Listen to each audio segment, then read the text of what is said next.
फिर से स्वागत है। दोस्तों आज के इस वीडियो के अंदर हम सीखने वाले हैं फाइनाइट एंड नॉन फाइनाइट का टॉपिक। जैसा कि आपको ऊपर दिख रहा है, अब ये फाइनाइट एंड नॉन फाइनाइट का टॉपिक, इस पर सभी लोगों को, सभी बच्चों को कंफ्यूजन होता ही होता है। इंग्लिश ग्रामर का ऐसा टॉपिक है ये, तो आज से वो कंफ्यूजन आपका दूर हो जाएगा। अगर आपको फाइनाइट एंड नॉन फाइनाइट की पूरी फुल फ्लैश वीडियो चाहिए तो दोस्तों मैं इसकी वीडियो बना चुकी हूँ, मैंने लिंक दे रखी है डिस्क्रिप्शन के अंदर, वहां जाकर आप उस वीडियो को देख सकते हो। आज की इस वीडियो के अंदर हम एक नाम है जेरेड, जो नॉन फाइनाइट के अंदर आता है। ये नॉन फाइनाइट का ही सदस्य है।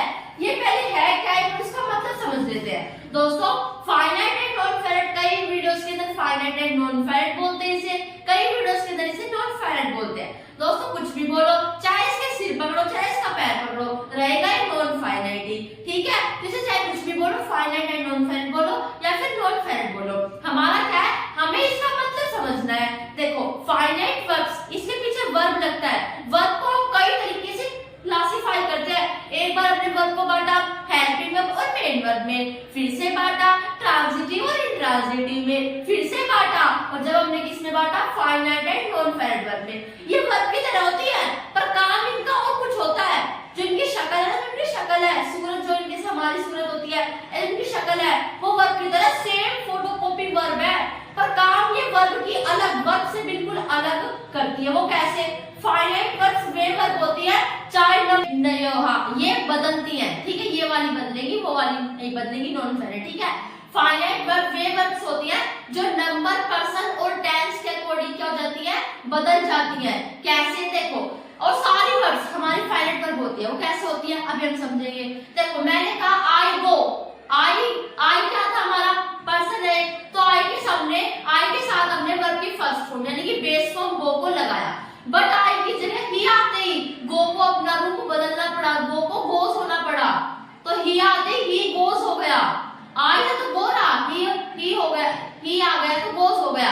तो ये गो, ये ऐसी वर्ब है, गो गोस, ये ऐसी वर्ब है जो पर्सन के अकॉर्डिंग, कोई भी नंबर हो, कोई भी टेंस हो, उसके अकॉर्डिंग अपना रूप बदल रही है, खुद भी चेंज हो रही है, तो उन्हें फाइनाइट वर्ब कहते हैं। बट नॉन फाइनाइट वर्ब भी होती है, चाहे कोई भी पर्सन आ जाए, चाहे कोई भी नंबर आ जाए, चाहे उनके पापा जी को बिठा लो, चाहे आंधी आ जाए, चाहे तूफान आ जाए, चाहे प्रलय आ जाए, पर अपने को नहीं बदलना, अपनी नहीं बदलेगी। ये नॉन फाइनाइट नहीं बदलती।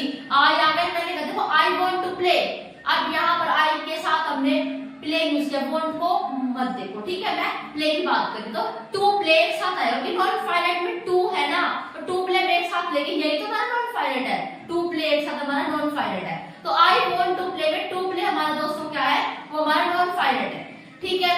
वो कैसे है अभी हम समझेंगे। अभी मैंने एक सेंटेंस लिखा दोस्तों, आई वांट टू प्ले, ठीक है, इससे यही की यही रहने दो। दूसरा मैंने वो बोला ही वांट्स टू प्ले, यहाँ पर हमारी वांट्स तो नॉन फाइनाइट वर्ब है। क्यों है दीदी? क्योंकि भाई ही के अकॉर्डिंग ये बदल रही है। यहाँ पर जब आई था तो वांट हो गई, बट ये ही आती है वांट्स हो गई। बट टू प्ले हमारी ऐसी रही, ही वांट्स टू प्ले, ठीक है। तो आई हो या फिर ही हो, बट टू प्ले अपना टू प्ले ही रही, उसने अपनी शक्ल नहीं बदली, वो जैसी थी वैसी रही। इसने कहा चाहे कोई भी पर्सन है, मुझे नहीं बदलना। तो फाइनाइट और नॉन फाइनाइट में इतना ही डिफरेंस है कि फाइनाइट वर्ब बदल जाती है और नॉन फाइनाइट वर्ब नहीं बदलती। और दुनिया में दोस्तों हमारी जितनी भी वर्ब्स होती है ना, वे सारी बदलती है, कोई नॉन फाइनाइट जैसी है ही नहीं, सारी बदलती है।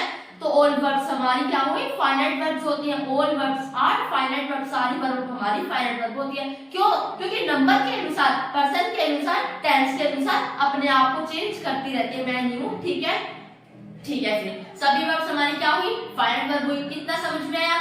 अब कुछ फाइनाइट वर्ब, जैसे कुछ सब्जियों को निकाल लिया गया, कुछ चीजों को निकाल लिया गया, या फिर ये कह दो खुद निकली। इस कंसेप्ट को आपको मैंने बेहद ही अच्छे से, मैंने लिंक डिस्क्रिप्शन के अंदर रखी है, फुल कंसेप्ट है फाइनाइट नॉन फाइनाइट का, उसके अंदर समझा रखा है। अब मैं जेरेड कहां से आया है वो एक बार समझा देती हूँ, तभी तो आप इसका कंसेप्ट समझोगे। तो फाइनाइट से तीन चीजें बाहर निकली, infinitive, Jared and participle. Infinitive और अभी मैंने आपको बताया फाइनाइट वर्ब से तीन चीजें बाहर निकली, इंफिनिटिव, जेरेड और पार्टिसिपल। और इन तीनों सब्जियों को, इन तीनों वर्ड्स को हमने मिलाकर नाम दे दिया नॉन फाइनाइट। तो नॉन फाइनाइट हमारी तीन तरह की होती है, infinitive, Geraint and participle. Infinitive इससे प्रीवियस वीडियो में हम पढ़ चुके हैं, लिंक मैंने दे रखी है, आशा करके आप लोगों वो वीडियो देख ली होगी या फिर और कहीं से आपने सीखा हो। जो नॉन फाइनाइट का दूसरा टाइप था जेरेंट, उससे हम सीखने वाले हैं। तो मैं आशा करती हूँ आपको समझ में आ गया होगा ये जेरेंट किस बला का नाम है। बला तो है नहीं, है कहां से आया है, क्या है ये नॉन फाइनाइट का ही एक पार्ट है, प्रकार है। इसका फंक्शन क्या है, क्या है ये? तो इसका फंक्शन है वर्ब की फर्स्ट फॉर्म प्लस में आईएनजी, यानी कि वर्ब की फर्स्ट फॉर्म के साथ अगर आईएनजी जुड़ा है तो वो जेरेंट होगा, जेरेंट होगा। ये क्या दीदी, ये तो हमारी वर्ब भी होती है। यस, मैंने अभी क्या करा दोस्तों, वर्ब की शक्ल इतनी वर्ब की तरह होती है। वो देखो आपको पता होगा वर्ब की first form plus ING verb की फोर्थ फॉर्म का फॉर्मेशन करती है। आपने अपनी डे लाइफ में स्कूल के अंदर तीन ही फॉर्म याद करते हो आप, गो, जाना, वेंट, गोन, पर आगे भी होती है गो, वेंट, गोन, गोइंग, गोज। जो गोइंग है हमारी फोर्थ फॉर्म है, वो वर्ब की फर्स्ट फॉर्म क्या थी, गो, उसमें आईएनजी जोड़ते हमारी गोइंग फॉर्म बन गई। तो वर्ब की फोर्थ फॉर्म की फॉर्मेशन कैसे होता है, वर्ब की फर्स्ट फॉर्म में अगर आप आईएनजी जोड़ दोगे, ठीक है। तो वर्ब की फोर्थ फॉर्म एक मैंने ले ली गोइंग, ठीक है। अब यहाँ पर गोइंग क्या है, गोइंग हमारी वर्ब भी है, सही बात है भाई, वर्ब भी होती है गोइंग, पर गोइंग हमारा जेरेंट भी है, ठीक है। ये हमारा वर्ब भी है और जेरेंट भी है। अगर आपको समझनी है मेन वर्ब और जेरेंट में क्या डिफरेंस है दोस्तों, अभी मैंने आपको बताया इंफिनिटिव की जो मैं वीडियो बना चुकी हूँ, ओनली इंफिनिटिव की, उससे पहली वीडियो फुल कंसेप्ट आपको थंबनेल में मिल जाएगा, आप निकाल सकते हो स्टूडेंट इंडिया चैनल से, ठीक है। तो उसमें आपको फुल कंसेप्ट मेन वर्ब और जेरेंट में डिफरेंस आपको वहां पर फुल कंसेप्ट मिल जाएगा। अब यहाँ पर ये गोइंग हमारी क्या है, वर्ब भी है और ये हमारा जेरेंट भी है, ठीक है। तो वर्ब की फर्स्ट फॉर्म प्लस आईएनजी हमारा क्या होता है, जेरेंट होता है। ये हमारा वर्ब भी होता है, ये जो जेरेंट होता है वर्ब की तरह भी काम करता है, नाउन की तरह भी काम करता है। यस, ये नाउन की तरह भी काम करेगा और वर्ब की तरह भी काम करेगा।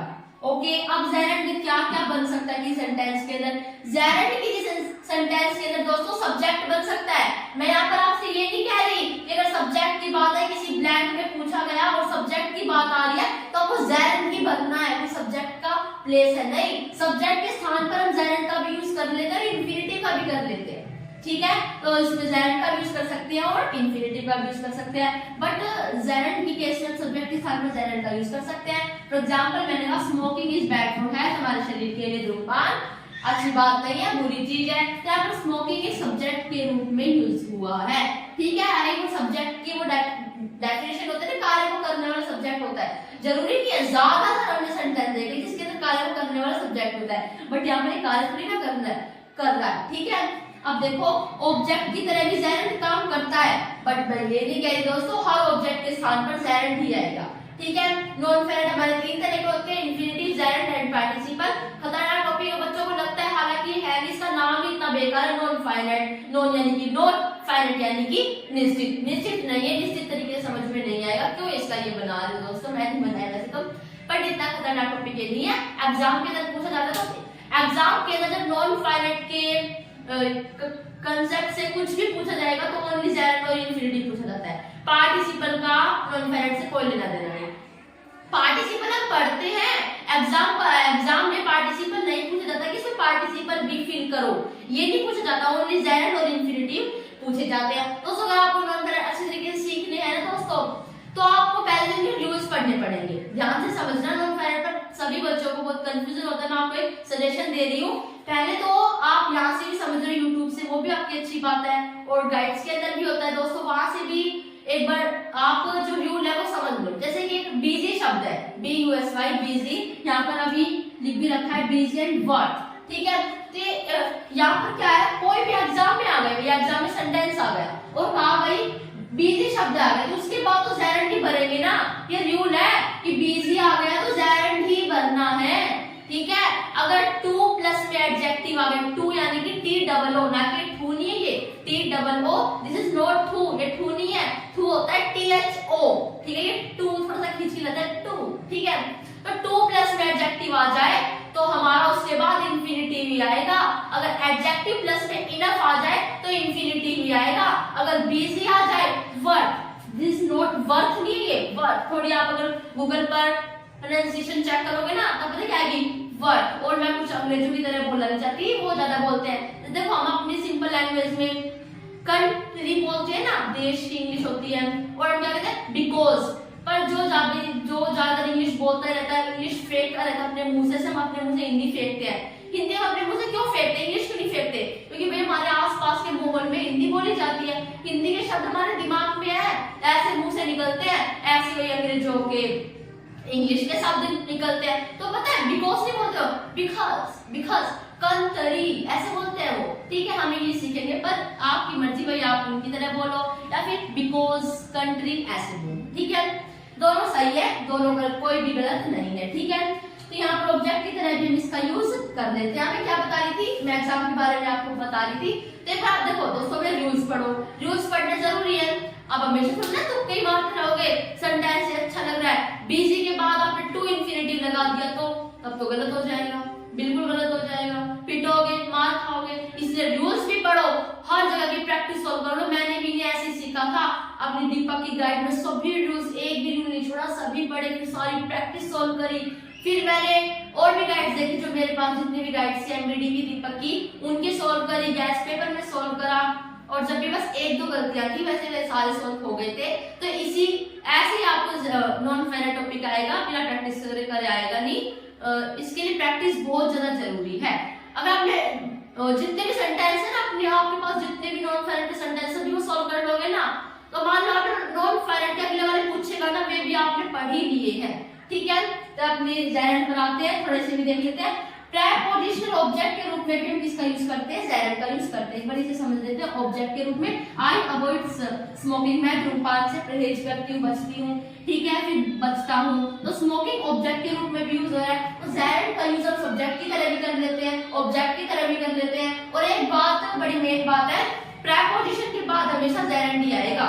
अगर प्रेपोजिशन आ गया, आप सेंस लगा के टू इंफिनिटिव लगा दो तो वो गलत है। और रूल्स भी पढ़ लेना जरूरी नहीं है हमेशा ही सेंस लगाते रह जाओ, हमेशा ही तुक्के मारते रह जाओ। एक बार रूल्स भी पढ़ो दोस्तों।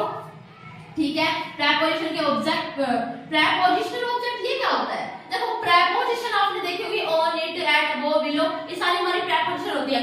इसके बाद जो भी होगा ना दोस्तों, हमारा प्रेपोजिशनल ऑब्जेक्ट होता है। ये बात हमेशा ध्यान रखना, एक नया गोल्डन रूल है, नई बात है, ये नॉन फाइनाइट का टॉपिक नहीं है, बट प्रेपोजिशन के बाद का प्रेपोजिशनल ऑब्जेक्ट ही होता है।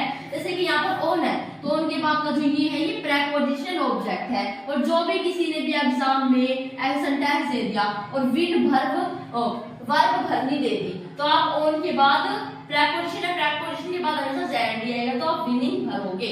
ठीक है, आगे देखो, बिजी एंड वर्थ। ठीक है, ये वर्थ नहीं है, अभी मैंने आपको बताया वर्थ। ठीक है, और आपको अच्छे से समझना हो ना, थोड़ी सी प्रोनाउंसिएशन आराम से देखनी है तो आप गूगल पर जाकर देख सकते हो। थोड़ा ऐसे बोलेंगे ये वर्थ। ठीक है, जैसे कि यहाँ पर है, आर से पहले मैंने आपको शायद बता रखा हो किसी वीडियो के अंदर, पर कोई नहीं, फिर से बता देती हूँ। आर से पहले अगर कोई वोवल है तो आर हमारा साइलेंट होता है, जैसे कि CAR, तो आर से पहले वोवल है।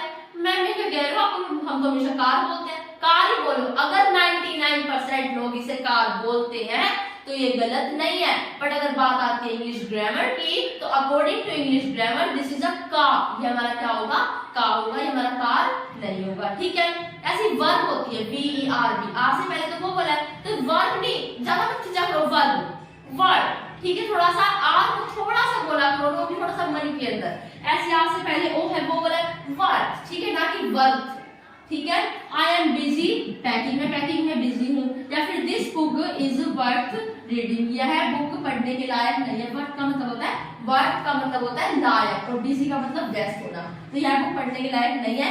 ध्यान रखना दोस्तों, फिर से बता रही हूँ, बिजी और वर्थ शब्द के साथ इसके बाद हमेशा जेरेंट यूज होगा। अगर कोई मतलब जो भी पूछ रहा है आपसे, वो वर्ब को फिल करने के लिए कह रहे हैं। ठीक है, और आगे कुछ और रूल्स है, उन्हें पढ़ लेते हैं। तो फिफ्थ रूल है हमारा, अगर इज एंड आर के बाद यूज्ड टू है, या फिर इसके साथ में है is and are, is plus में यूज्ड टू, एंड प्लस में यूज्ड टू, आर प्लस में यूज्ड टू है, तो 100+1% इसके बाद जेरेंट ही आएगा। For example, he is used to making exercise, यानी वो बहाने बनाने का आदी है। आपने यूज्ड टू हमारे जब होता है मोरल होता है हमारा। ठीक है, तो इज यूज्ड टू, ठीक है, इज यूज्ड आ गया था, इज यूज्ड टू, ये हमारा कॉम्बिनेशन है।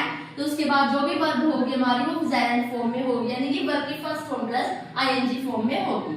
अगर ऑब्जेक्ट टू के बाद, ऑब्जेक्ट टू का मतलब होता है किसी पर जब आपत्ति लगाते, ऑब्जेक्शन उठाते हैं ना, आपत्ति लगाना कि भाई मैं इस चीज के ऊपर ऑब्जेक्शन उठाता हूँ, मुझे चीज पसंद नहीं आई, आपत्ति लगाई मैंने इस चीज के ऊपर, तो ऑब्जेक्ट टू के बाद ऑब्जेक्ट टू, ऑब्जेक्टेड टू भी, ठीक है, ऑब्जेक्ट टू भी, ऑब्जेक्टेड टू भी, उसके बाद जेरेंट ही आएगा। For example he objected to giving me admission, उसने आपत्ति लगाई मेरे एडमिशन, मुझे एडमिशन देने के ऊपर उसने आपत्ति लगाई, ठीक है, तो ऑब्जेक्ट टू हो या फिर ऑब्जेक्टेड टू हो, उसके बाद हमारा जेरेंट ही आएगा। It is no use, it is no use का मतलब होता है ये काम का नहीं है, ये मतलब कुछ काम करनी है, तो इसके बाद भी हम जेरेंट का ही यूज करेंगे, पक्का यूज करेंगे। इट इज नो यूज के बाद जेरेंट का यूज होगा। For example it is no use waiting for her now. अब यहाँ पर क्या है, ये हमने पढ़ लिया, इट इज नो यूज के बाद भी हम इसका यूज करेंगे, जेरेंट का यूज करेंगे। एक बार दोस्तों मैं इंफिनिटिव को भी दोहरा देती हूँ। इंफिनिटिव हमारे दो तरह के होते हैं, टू इंफिनिटिव, बेयर इंफिनिटिव। एक बार जो पक्के रूल्स है ना, जिनके बाद ये चीज आएगी वो दोहरा देती हूँ, ठीक है। बीजी और वर्ब के बाद जेरेंट दिया जाएगा। अगर आपके पास नोटबुक है, नोटबुक लेके बैठे तो उस पर आप लिख लो, गोल्डन रूल है दोस्तों ये, बीजी और वर्ब के बाद क्या आएगा, जेरेंट दिया जाएगा। और हमने भी पढ़ा है इट इज नो यूज के बाद क्या आएगा, जेरेंट आएगा। इज एम प्लस में यूज टू है तब भी जेरेंट आएगा, और ऑब्जेक्ट टू या फिर ऑब्जेक्टेड टू है तब भी जेरेंट आएगा, ठीक है। एक्सेप्ट देन या फिर बट, ये तीन शब्द है, तो उसके बाद हम बेयर इंफिनिटिव का यूज करेंगे।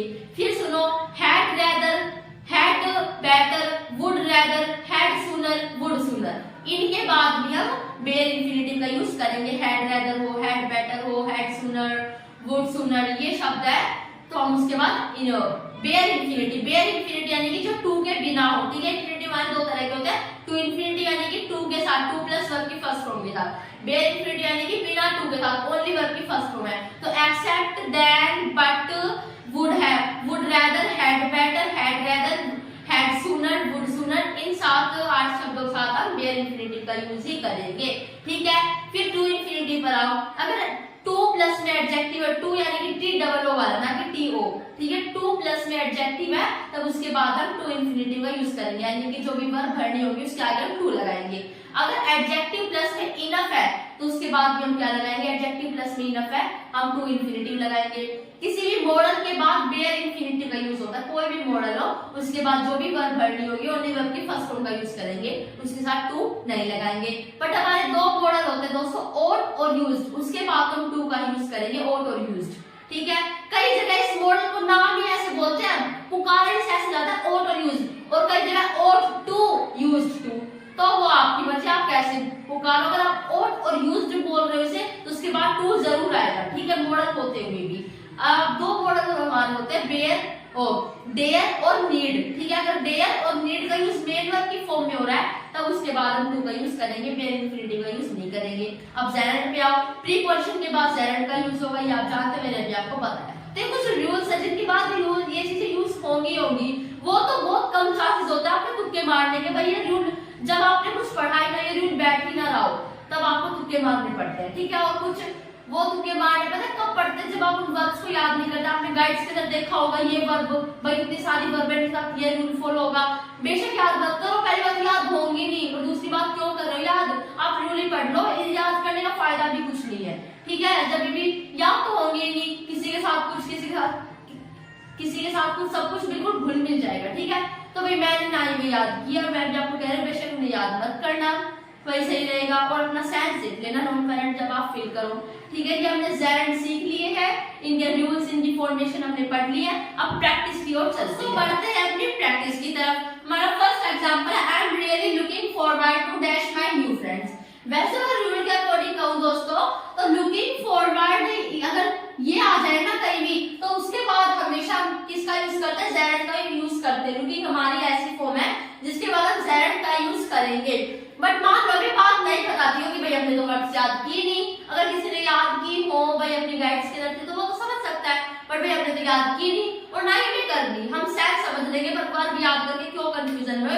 हाँ पर हम रूल्स पढ़ लेंगे जरूर, जैसे कि बिजी है, वर्ब टाइम के साथ ये आएगा ये पढ़ लेंगे, पर वर्ब याद करके कंफ्यूजन में हमें नहीं पढ़ना। हाँ, अगर वर्ग की कोई कहानी बनती है, वही इस कहानी से आप इन वर्ड्स को याद कर सकते हो, इस कहानी से इन वर्ड को याद कर सकते हो, तब हम उन वर्ड को याद कर भी सकते हैं। ठीक है, तो यहाँ पर वैसे क्या देखो सेंस देखो, टू तो पहले आ गया, टू स्टार्ट तो अच्छा नहीं लग रहा। ठीक है, वेयर इंफिनिटी का कुछ रूल फॉलो नहीं हो रहा।